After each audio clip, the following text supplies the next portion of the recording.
Hello students, இப்போ நம்ம இதில் பார்க்க போகிறது 6ஆம் வகுப்பு கணிதம் 3ஆம் பருவம் 4வது பாடம் பார்த்திங்கன்னா சமச்சீர் தன்மை பயிற்சி 4.1 கொள்குறி வகை வினாக்களில் 11லேருந்து 15 வரையும் கொஷினுக்கு ஆன்சர் பார்க்கலாம்.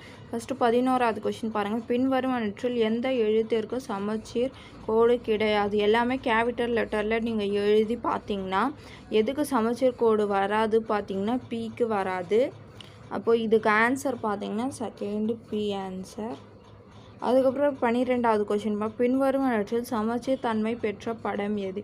இதில் பாருங்கள், கண்கள் இந்த சைடாக குத்துக்கிறாங்க, அதனால இது சமச்சீர் தன்மை வராது. அது கண்கள் பாருங்கள் இங்கே சென்டரில் குத்துக்கிறதுனால இது நீங்கள் இப்படி பிரிச்சிங்கன்னா கரெக்டாக வரும். அதனால்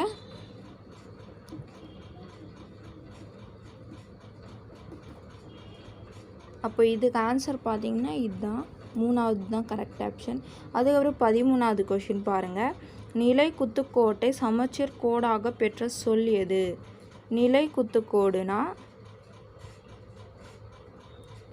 இப்படி வரணும், இந்த மாதிரி செங்குத்து கோடாக எதுக்கு வருதுன்னு நம்ம கண்டுபிடிக்கணும். அப்போ எல்லாமே நீங்கள் கேபிட்டல் லெட்டரில் எழுதுனீங்கன்னா இதுக்கு மேமுக்கு கரெக்டாக வரும். பாதியாக இது பிரிச்சிங்கன்னா கரெக்டாக வரும், 2 சமச்சீர் கோடு. அப்போது இதுக்கு ஆன்சர் பார்த்திங்கன்னா மேம். அதுக்கப்புறம் பாருங்கள் 14வது கொஷின். 818 சுழல் சமச்சீர் வரிசை. இது 818 நீங்கள் சுழல் சமச்சீர் பார்த்திங்கன்னா 818 இந்த 8 இங்கே வந்துச்சு, இந்த 8 இங்கே மறுபடியும் நீங்கள் மாற்றி ஏற்றிங்கன்னா 2 முறை வரும் இதுக்கு. அப்போது இதுக்கு ஆன்சர் பார்த்திங்கன்னா 2.